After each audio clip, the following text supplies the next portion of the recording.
All right, Jason. You ready? I'm ready. All right, here we go. 5, 4, 3, 2, and 1. All right, folks, welcome back to the podcast. I am very excited to have as my guest today, Jason Reid. Jason, welcome to the podcast. Thank you, Guy. I really appreciate having me on here. You are welcome. So Jason is the founder and chair of Tell My Story. In 2018, he lost his 14-year-old son, Ryan, to suicide. His tragic loss sent him on a mission to educate parents and spread awareness about the dangers of youth suicide. Jason has dedicated himself to increasing awareness and ending the stigma around the conversation of mental health. He's committed to working with parents, educators, and organizations that are in alignment with the Tell My Story mission. He's also a partner at CEO International, where he coaches CEOs on how to be successful. He co-founded National Services Group, which employs 2,500 people across 3 brands nationwide. He's a leader, an entrepreneur, and a devoted family man. Welcome. So Thank you. Before we get going here, Jason, share with our listeners where you're from originally and where you are currently. So I was born in Canada. Lived in Toronto, Montreal, across Ontario and Quebec till I was 22, and I came down here actually on my 22nd birthday for a job that I had. And that was, I'm 56 now, so it was 34 years ago, something like that. Awesome. Awesome. And I live in Southern California. I live in Murrieta, California, with my wife. We've been married for 30 years, and we still have, obviously, we have our 26-year-old son, Derek, who's nearby, our daughter, Ashlyn, who's getting married this weekend and moving back nearby, and my son, Kyle, who lives about 45 minutes away. So family's all really close and comfortable in Southern California, and that's where we plan to stay. Awesome. Awesome. So what happened? Well, gosh, here's the message for the story is I can tell it to you as succinctly as possible. You know, Ryan had just turned 14, and Kim and I were away celebrating her birthday, which we like to do every year. And we didn't see any signs that he had any challenges, to be completely honest. And one night while we were traveling, he sent us a text saying goodbye. That night he took his life. We raced back from Mexico. He was in Reid's Children's Hospital for 5 days. They kept him alive. He really wasn't alive. But we were able to spend those last 5 days with him. And at that point, we took him off life support, and he passed on. So the obvious question is, did you see signs? Did you know this was happening? And I can be completely honest and say we didn't know. We were very close family. And, if we traveled together, we eat dinner together. I travel a lot, but when I was home, I focused on my kids. And Ryan was very nice about that part of his last messages about us. But he was struggling. He was in pain, and he wasn't telling anybody. And from my standpoint, looking back on it, I had 4 teenagers. He was the grumpiest. He was the least grumpy of the 4. So I thought I never thought about it. We never thought about mental health as a family because we thought everybody's fine. Mm-hmm. There's no big issues in our life. And, you look back and you say there were some signs. He was, a little quieter, more time in his room, thought it was just him becoming a teenager, but there was more to it. And now I look back and go, well, I should have seen this, I should have seen this, and I should have seen this. Mm-hmm. So since then, I've gone on, I've done a couple of TEDx talks out of the gate, a goal cast for dads. I was talking to a group of dads in Montreal at a library. Did the movie Tell My Story. We have the new program called What I Wish My Parents Knew that's going into schools now. I've been on a mission to try and make a difference. And I would kind of put it to you this way, guys, that when I started, I was angry and arrogant. And I thought I was going to change the whole world because no one was doing enough. So I said, and I don't know why Siri decided to say something. Sorry. It's That actually happened not. to me when It's Sonos or something. Sonos now speaks to me. I don't know what the hell that's all about. Sorry about that. But anyways, I set up a mission under chooselife.org, which was my original nonprofit, which was great up until all the anti-abortion stuff came back into light. That was, by the way, originally a anti-suicide or suicide awareness name, Choose Life, but it got co-opted. Anyway, let me, if I may, first of all, I want to, sorry. no, that's perfectly right. I just want to jump in here and really thank you for coming on here and sharing this. I mean, there's no other way to say it than this is horrible. I mean, it's so tragic. And for you to come on here and talk about this, I really appreciate it. I mean, it's obviously hard. It takes a lot of guts. And I just want to put that out there and say thank you. Thank you, guys. I also, you're welcome. And I also want to move on, but I want to, if we may, you said you didn't see any signs, but now in retrospect, you saw maybe you should have seen this. Sure. And a lot of us are listening. I have a 14-year-old son. A lot of us are listening to this and all of our hands are up. What didn't you see? I didn't see that he was truly hurting inside. I didn't see that he saw 0 outs besides taking his own life. I didn't see any of it. Why was he hurting? Do you know? To this day, we'll never know. Right? Because he gave us a couple of quick notes basically saying, I love you, but nothing of any color that said, here's what I was struggling with. And I think this is an important piece for everybody. And I'd like to get, just to take this in a little bit of a different direction for a second. Look at what I went through, my wife went through. I hope no one goes through. And the reality is you're probably not going to go through it, because the 7,000 to 10,000, whatever the stats are saying these days, of kids that took their life this last year, it's a big number, right? But it's not a big number in the scope of how many kids there are in the world or in the United States. So your odds are pretty good, but here's where your odds are not very good. 40% of kids out there have experienced in the last year some kind of major depression and anxiety issue and they're hurting and they don't know what to do about it. And that's where I kind of want to shift the conversation away from suicide and more to depression and anxiety, because depression and anxiety not dealt with the right way ends up potentially being suicide. But we got to catch it earlier.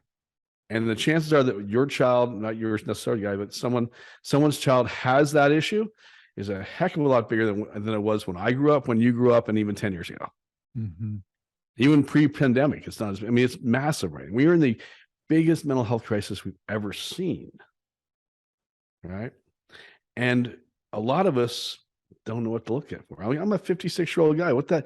I grew up, no one did this. We didn't talk about depression. We didn't talk about anxiety. There's no suicide. We didn't, if you were frustrated, if you were sad, someone would tell you to go shake it off. And we just did. Right. But it was a different world, right? Right. It's a whole different world now. Like when you and I grew up, I'm assuming we're close to the same age somewhere in there, right? Yeah, of course. When the phone rang, it was on the wall, right? And my dad answered it. And he decided if you're allowed to talk to that person, and if he let you, he'd stand next to you until you awkwardly say, "I'll see you tomorrow." Right? That was life. We didn't pay attention to the news. I don't know about you, but the news on at 6 and 7 o'clock at night, I didn't watch it. I was 13, 14 years of age. Why the hell am I going to watch the news? Right. Because if you ask your son right now, it's a son, right? Your son's 14. Your son probably knows that someone has told him, or he's read it, that the whole world's going to come to an end in 10 years because of global warming. So why bother? That, he was worried about dying from the pandemic, and now he feels like he's probably okay, but gosh, he took that vaccine. So now what's going to happen? Right. And then are we going to go to war with Russia? And if we don't go to war with Russia, are we going to go to war with China? I didn't think about that stuff as a kid. Mm-hmm. Right? I didn't have all this pressure to get into school and have the best grades and have a scholarship because college was cheap. And if you went, great. And your parents were like, you should go. But okay, up to you. So the pressure to being a child today at 13, 14 is so much different than being a child back then. And then you overlay this thing is that when you think about it, as parents, our lives are so much more complicated. Mm-hmm. Because we're dealing with the same stuff, right? We're like, oh my gosh, is the world going to come to an end? Both parents now have to work to kind of keep things together. They're on social media going, what the heck? Right. My life's crazy and this other people's lives are better. So we're trying to keep our stuff together while we're trying to have our kids' lives together. And this has been on the top of my mind a lot in the last 24 hours because I did a talk with a group of kids out of Saginaw, Michigan, yesterday. Did an online thing. And these weren't just normal because Saginaw, Michigan is that's a tough place to grow up. Low income, lots of challenges. And the kids I spoke to were 5 top kids from the school district. The school district set it up. And they were valedictorians, football players. One of the kids, just amazing kids. Rosa Parks Scholarship. Like amazing freaking kids. And when I talked to them about their mental health and their families and what it was like, here's the kind of stuff you hear, or I heard. My mom's a single mom. She works 3 jobs. I don't want to tell her what's going on. Right. I'm scared. Right. I had to deal with my own stuff because my mom's got her own stuff to deal with. And it's a lot of trying to get by. I hear these kids going, one of the kids said, this is all great, Jay, but the thing we don't talk about? We talk about all these mass shootings and all this kind of stuff. But there were 5 kids at my school and my buddy's school last year, 5 kids at each school who died from gang violence. And nobody talks about it. So these kids are dealing with a whole bunch of different stuff that you and I didn't have to deal with, right? Because when I came home, my mother was a stay-at-home mother. A lot of people were back then. They could do it. And my mother didn't have a cell phone, and my mother didn't have a computer. And the only thing my mother would do that would distract her from the kids is maybe she watched Days of Our Lives. Otherwise, she's just there to focus on the kids. Right. So it's a whole different world, right? But that 12, 13, 14-year-old kid, the brain is the same brain, and you know this better than I would, that we had. But they're dealing with so much more. Am I making sense? Well, you're making perfect sense. And I think, we're talking globally. I mean, what is your message? What do you want parents to hear that they can do? Yeah. Okay. So let me tell you what my big message is to parents. Excuse me. I want you to own your kids' mental health the way you own your kids' physical health. And I'll tell you what I mean by that. Right now, when your child walks into your room or stumbles out to have breakfast, I don't want to go to school. The first thing we do is, you're lying, it's Monday morning. You don't want to go to school. And then because that's the normal reaction, right? And then we go, all right, so what's going on? Well, my stomach hurts here. And we go push on it. Oh, well, maybe it does. Go, oh, wait, you got a fever. Oh, wait, I should get you to the doctor. And we go into that mode. Let's go figure it all out, right? Far too many times now, our 13, 14-year-old son, daughter comes home and says, I broke up with my boyfriend or my girlfriend, and I don't think life's worth living anymore, and this is just terrible. And we go, oh, you're so dramatic. It's going to be fine. There's so many other kids out there. If they can't see how wonderful you are, don't worry about them. You're going to be just fine. I got to go back to my meeting. And maybe when I grew up and you grew up, that was fine. It's not anymore. So I want parents to go, okay, I need to take an active role in the mental health of my kids, not because I think they might die of suicide, because they might be depressed, and that's a crappy way to live. Them dealing with their depression and anxiety is not a fun way to live. Mm-hmm. And then, so parents then ask me, okay, so Jay, I tell me what I'm supposed to do. I'm like, well, I'll tell you a couple things, because I'm not you. I'm not trained. I'm not a therapist, right? I'm telling you what I've learned from a whole bunch of people I've talked to and the stuff that I've kind of made up on my own. And one of the things I made up on my own is this whole idea of, I've never been depressed. Guy, I've never been depressed. I don't know what it's like, right? I have been sad a lot, but it passes. Right. Right. Right. Right. After Ryan passed, definitely sad, right? But depression, no.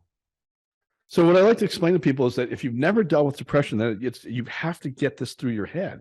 I live in Southern California. I can look out that window most days, not this year, and it's sunny, not a cloud in the sky.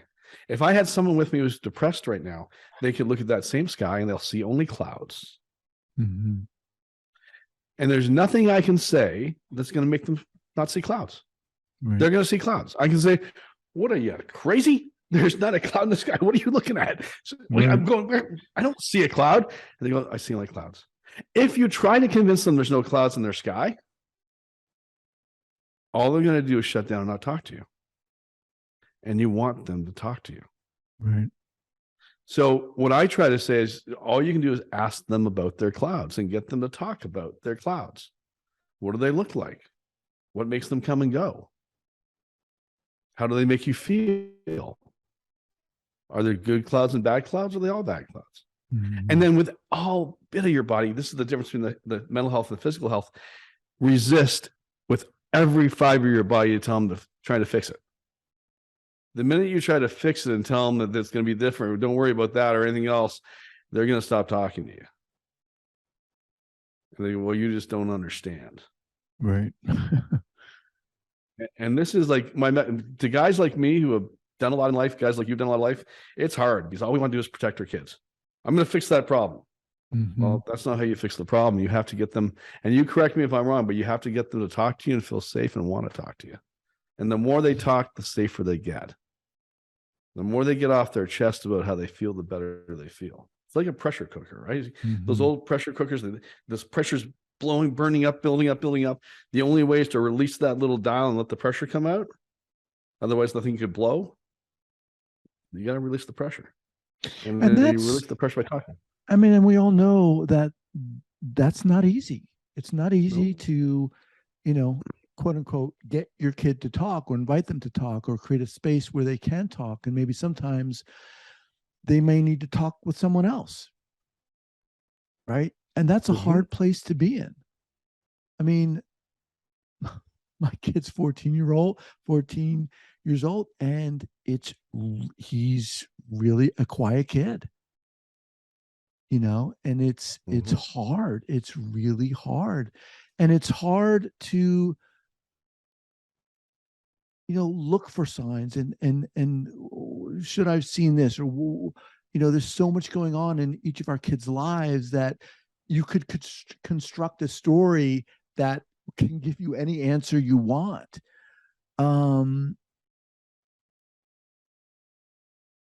What are you hearing from kids that's helping you in terms of your message? You talked a little bit about these kids in Michigan and how their parents were off and they're working and maybe they didn't want to burden them. But we'll talk more about that.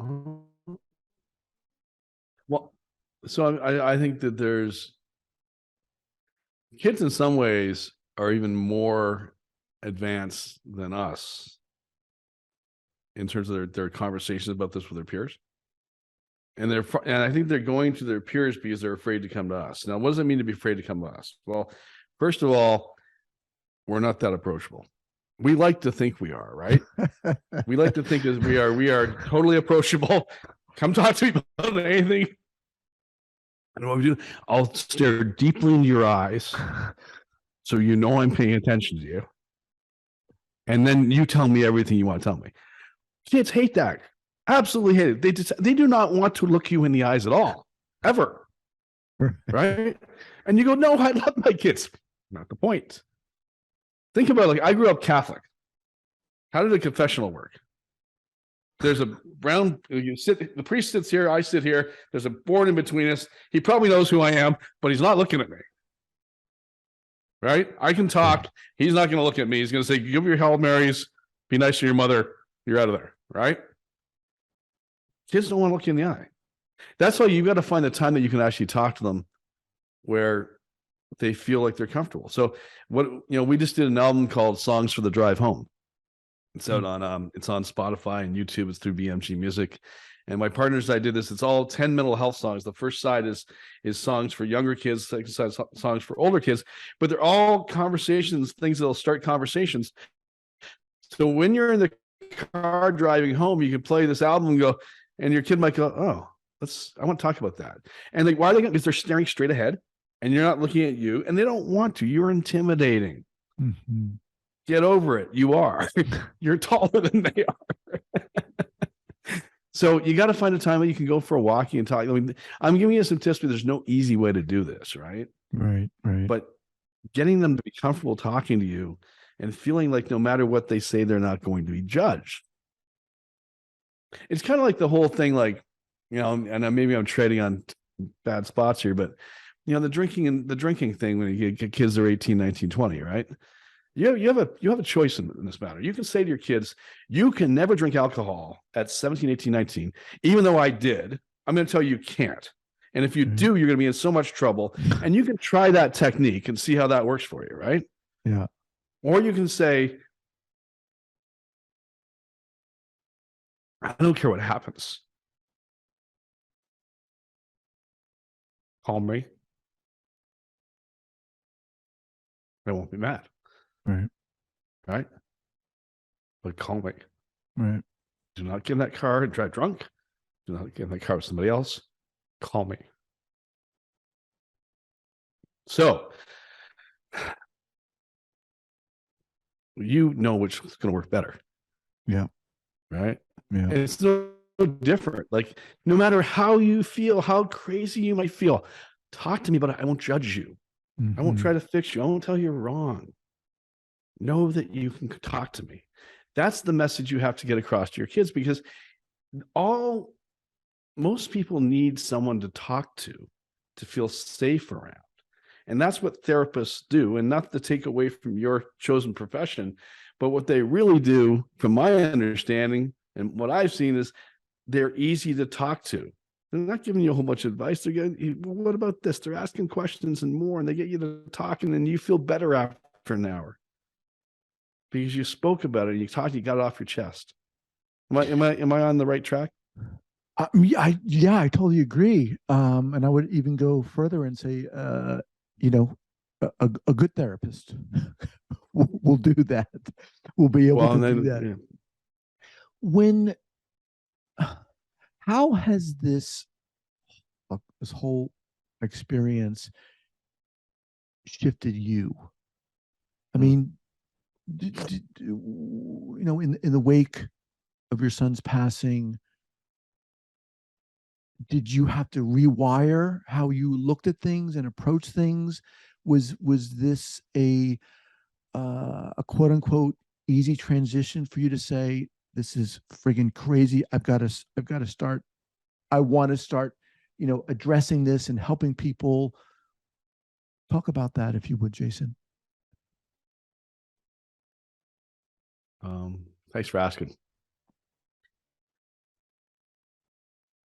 No, it's miserable.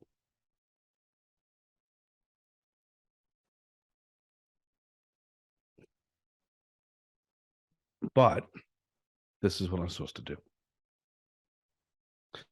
So don't get me wrong. I don't walk around crying all day. I've got a wonderful life. I've got 30-year marriage. We're still together. We'll stay together. My kids and I are in a really good spot. My daughter and I went through a tough time for a couple of years, but she's getting married this weekend, and I'm actually doing the ceremony. But none of that, my businesses are great. I mean, I'm able to spend a whole bunch of time in this space. I have a very balanced life, very full life, and 13, 14 hours a day of working and doing stuff. But no, it's not easy. But this is part of what I'm supposed to do. I'm supposed to get out there and say, look, we need to do this differently, and you need to learn from what I learned, what I missed. Mm-hmm. So it doesn't make, this kind of stuff isn't easy, but I do it every week, right? Because it's, I did it twice yesterday.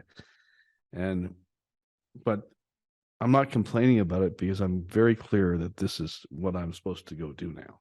Right. And I'm supposed to make a difference and help parents see things differently in my own little way. I'm not going to end teen suicide like I thought I might, right? I mean, I had a great plan, by the way. We just have to fix the government, the schools, the medical system, the teachers, social media, and the kids and the parents, and it's all fixed. That's not going to happen. But I stand by my plan, and it can happen. I realized that my big message is to parents, like, you've got to take this seriously. You've got to own it, because, like, you kind of made the joke about there's not enough good therapists. There's not enough therapists, not enough good ones. Right. And like, it's one thing to say, I'm going to be a therapist. And if I was going to be a therapist, what do I want to go do? You know what? I'm going to take marriage counseling, because the worst thing that's going to happen is those two get divorced and whatever. Right. Right. But when you decide I'm going to work with suicidal, depressed kids, and it doesn't go well, that's a lot that's a lot. And so there's not a lot of people want to go do that. Right. So as a parent, like, if you think you're going to outsource that to someone else, maybe it works and maybe it doesn't. Mm-hmm. Like, I hate to say it, it's inconvenient and it sucks, and I wish it wasn't true, but this is what we need to do as parents. And I'm not saying you need to bubble wrap your kids. Right. You need to build resilient kids. They do need to learn that they broke up with somebody and eventually it'll be okay. Right? And they'll find somebody else. They need to learn that just because they didn't get picked up to be the first on the team, they'll be okay. They need to learn that bullies exist and how to deal with their bullies. And that's part of life. So how has it also changed me? I'm a lot more open and vulnerable than I ever used to be. Like, I showed up at home prior to Ryan as the guy who had built these I built these businesses. I coach all these CEOs. I've written 7 books. I've been Ironman and a black belt. I never cry. That's how I showed up. What I didn't share with my family was, I failed at 20 businesses. I never told them about it. It just happened in the background. Mm-hmm. Almost lost the house 3 times. Didn't tell them that. Wow. Right. Didn't tell my wife. And yeah, I struggled with my own stuff. But I kept that from everybody, because I grew up in a point where you're not supposed to show that as a man. So unfortunately, what probably happened with Ryan is he looked at me and went, my dad's life is perfect, because that's all he ever saw. And therefore, if I'm struggling, it must be me. So are you suggesting that we as parents, I mean, this might sound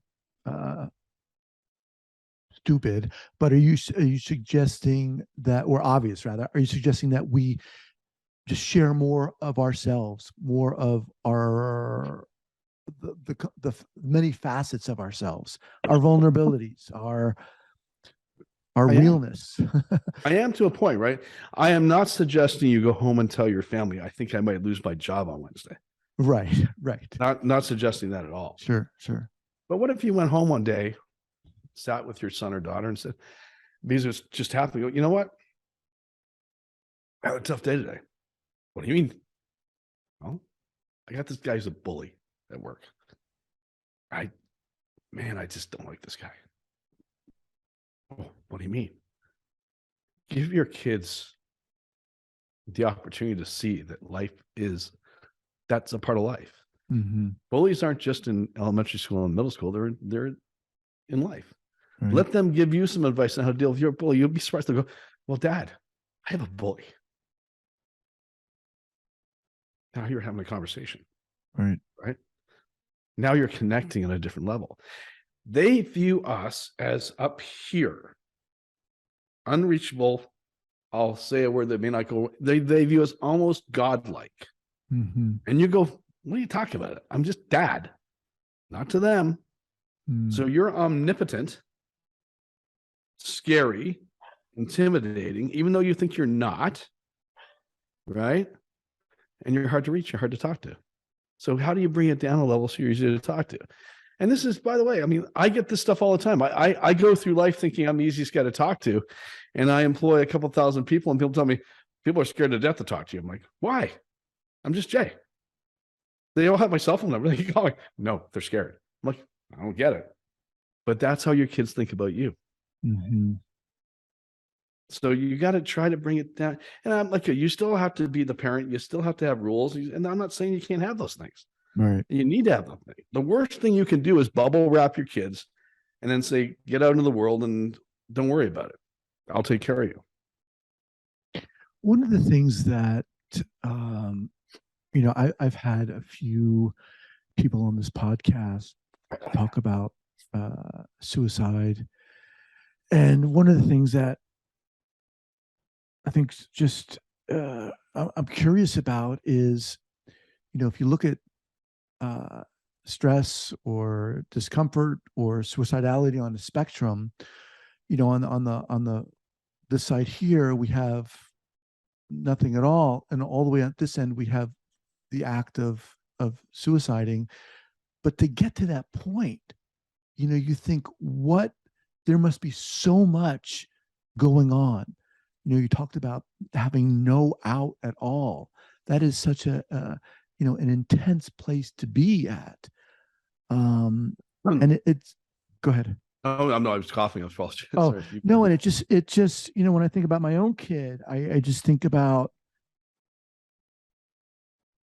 I'm always asking, what am I not seeing anything? What am I not seeing? How am I going to see more? What glasses do I need to put on?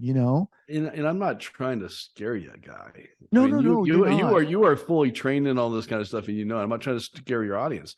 All I'm trying to say is that you just need to pay attention and ask the questions, right? So it's people will ask me from my knowledge, going, "Hey, well, what kind of kids do this?"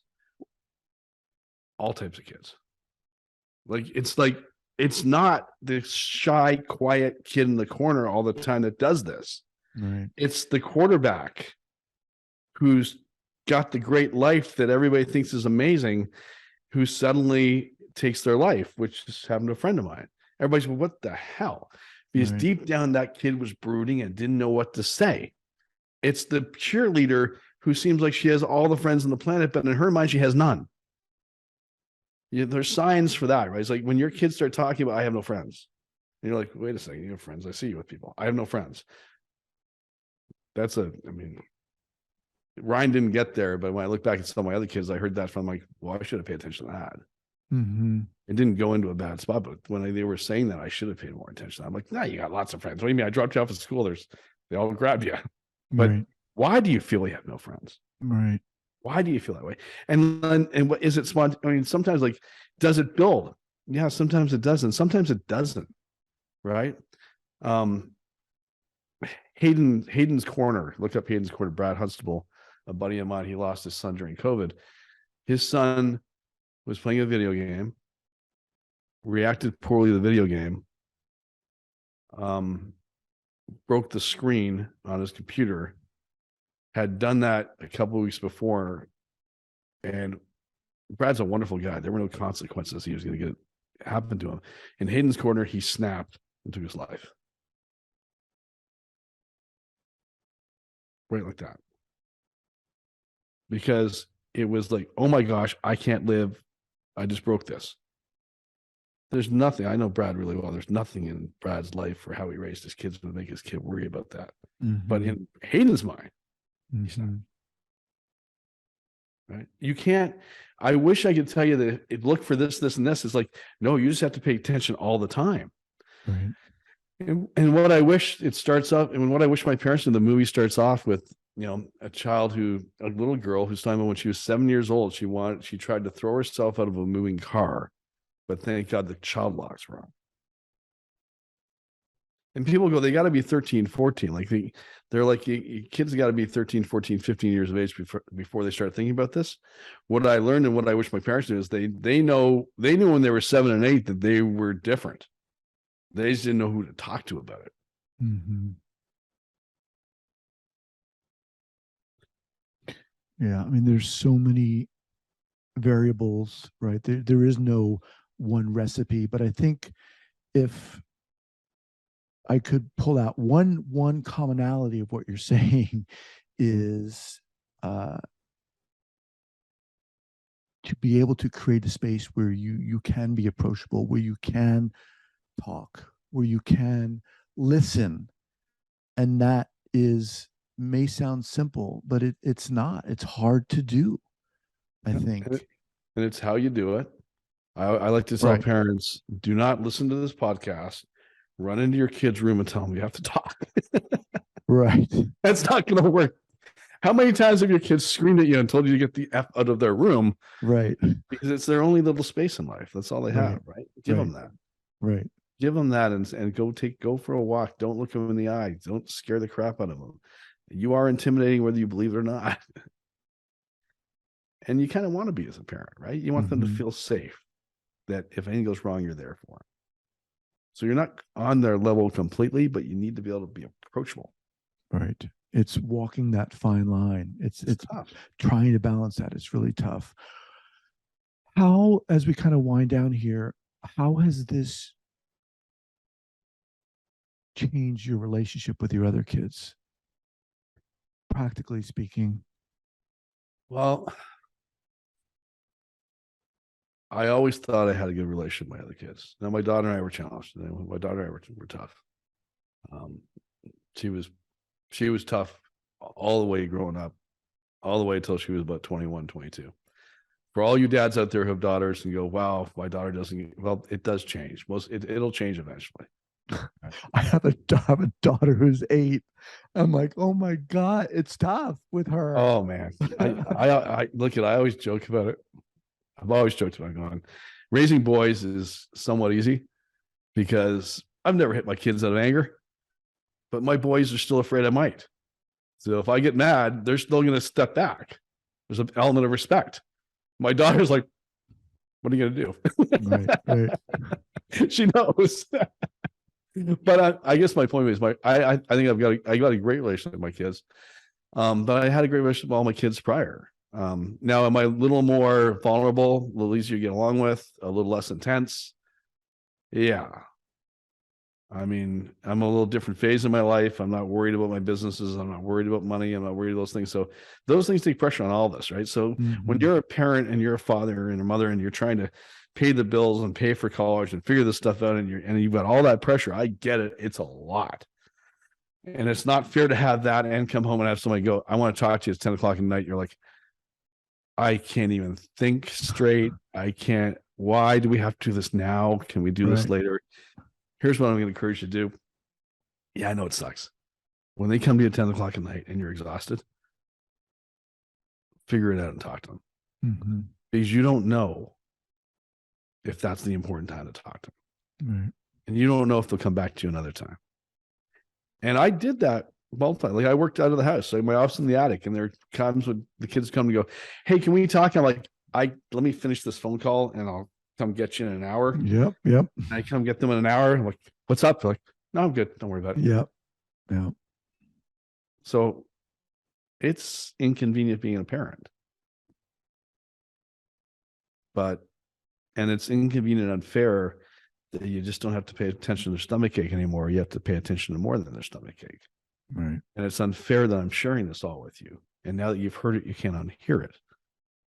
But I hope that you take a look at what I'm talking about and maybe change your approach just a little. Jason, the documentary is called Tell My Story. Just briefly, when did you do that? Why did you do that? So when I was going, I wanted to make a difference. When I was going through Ryan's drawers, his room, you do that. Look for clues, whatever. I opened one drawer and it said, 2 sticky notes. One said, here's my username and passwords. And the other one said, tell my story.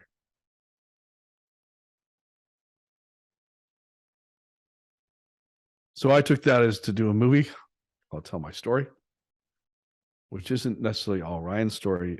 It's about every kid's story. And I interviewed kids up and down the West Coast. I went to doctors and therapists and call centers and Didi Hirsch, and hopefully give people, when you watch it, you can watch it with your kids.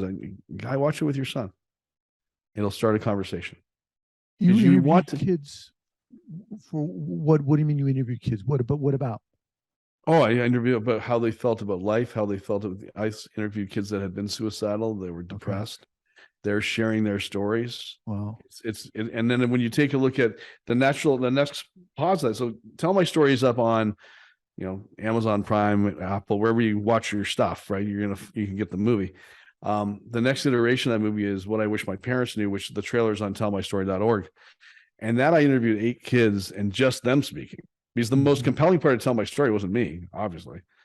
It was listening to these kids talk about their mental health and what they thought. So I interviewed 8 kids and we put together a film that's short, but it's 8 kids talking about their mental health and what they felt at different phases. And as a parent, you go, holy cow, that could be my kid. You can't actually see that movie's nowhere to be seen except in programs for schools, because it's purposely done that way, where please help me bring this to your school, where we set up an event for parents.